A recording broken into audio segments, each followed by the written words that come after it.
saya, perkenalkan nama saya Vinda Ayuwandari dengan nomor induk mahasiswa 8601666373, Prodi PGSD UPBJJ Bandar Lampung dengan dosen pengampu yaitu Ibu Dr. Rahmi Ramadhani MPD. Pada kesempatan kali ini saya akan melakukan kegiatan praktikum IPA di SD pada modul 3 yaitu tentang makanan, kegiatan praktikum 3 yaitu tentang pencernaan makanan. Untuk percobaannya yaitu percobaan 1 yaitu tentang struktur sistem pencernaan. Untuk tujuan dari percobaan ini yaitu dapat mengurutkan bagian dari sistem pencernaan. Oke, langsung saja kita pada videonya.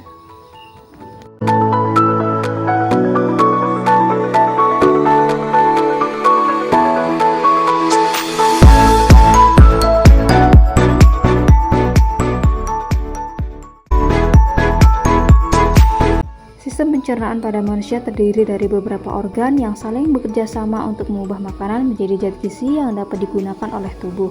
Prosesnya diawali dari mulut, kemudian diakhiri oleh anus.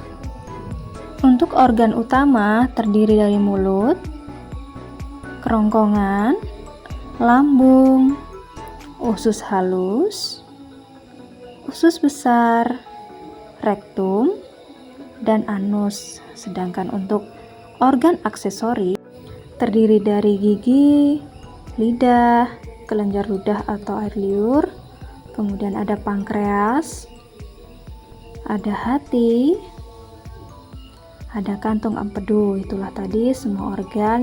Selanjutnya saya akan menjelaskan satu persatu masing-masing organ pada sistem pencernaan. Sistem pencernaan pada manusia diawali dari organ mulut.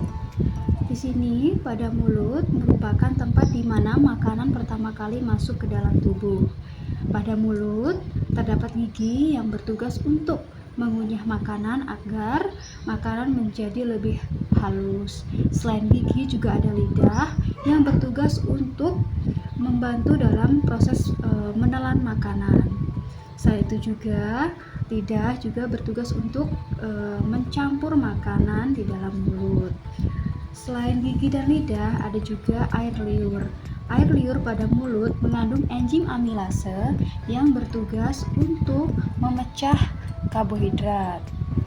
Selanjutnya, makanan akan masuk ke dalam kerongkongan atau esofagus. Pada kerongkongan tidak terjadi proses penyerapan makanan. Di dalam kerongkongan ini, makanan akan didorong masuk ke dalam dengan menggunakan gerakan meremas yang disebut sebagai gerakan peristaltik. Kemudian makanan akan masuk ke dalam lambung. Lambung merupakan tempat di mana makanan akan diaduk. Di sini atau biasa disebut sebagai tempat mengaduk makanan.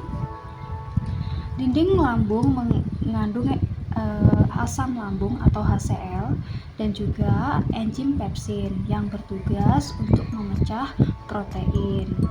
Selain itu, setelah makanan menjadi halus dengan bertekstur bubur halus atau disebut juga dengan kimus, kemudian makanan akan masuk ke usus halus. Usus halus ini merupakan organ utama dalam pencernaan dan juga penyerapan makanan, di mana usus halus ini terbagi menjadi 3, yaitu usus 12 jari atau disebut juga dengan duodenum dan usus kosong atau jejunum. Yang ketiga yaitu usus penyerapan atau ileum.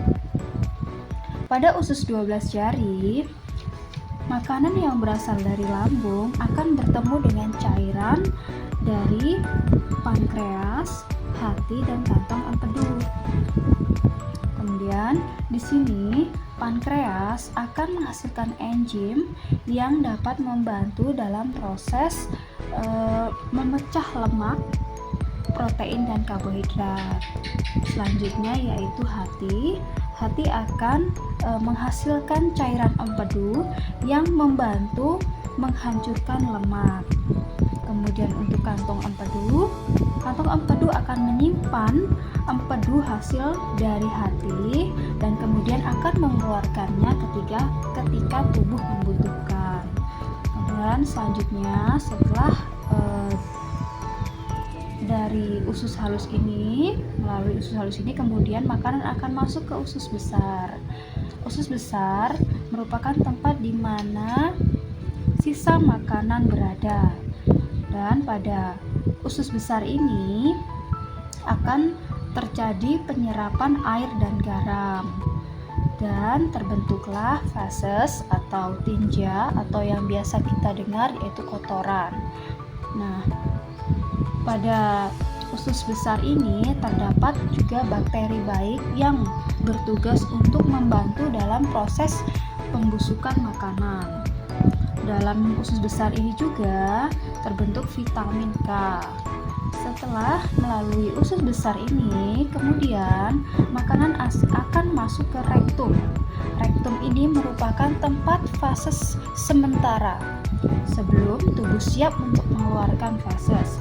Ketika tubuh sudah siap untuk mengeluarkan feses, maka akan dikeluarkan melalui anus. Nah, inilah tahapan terakhir dari proses pencernaan pada manusia.